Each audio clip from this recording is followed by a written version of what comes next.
राजावादी एकजुट भएपछि त्रसित भए गणतन्त्रवादीहरू फर्कनै नसक्ने राजतन्त्र भनेर टिप्पणी गर्न थाले। गणतन्त्रवादीहरू गत चैत्र 15 गतेको दिनकुने घटना हिंसात्मक बनेपछि सल्बलाएका राजावादीहरू फेरि जुर्मुराएका छन्। विभाजित अवस्थामा रहेका उनीहरू पछिल्लो समय एकजुट भएर एक ठाउँमा मात्र आएका छैनन्। राष्ट्र संस्था र हिन्दू राष्ट्रिय पुनर्स्थापना गरी छाड्ने भन्दै उनीहरू संयुक्त जनआन्दोलन घोषणा गरेका छन्। राजेन्द्र लिङ्गदेनको नेतृत्वको राप्रपा, कोमल थापाको नेतृत्वको राप्रपा नेपाल, राष्ट्रिय शक्ति नेपाल प्राज्ञिक मञ्च लगायतका शक्तिहरू पहिलो पटक एकै ठाउँमा उभिएका छन्।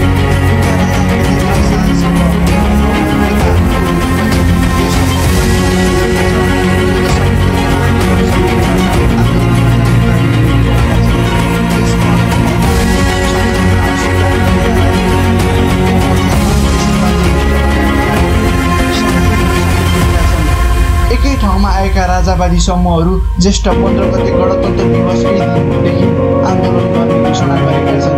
लक्ष्य पुरा नहुँदासम्म आन्दोलन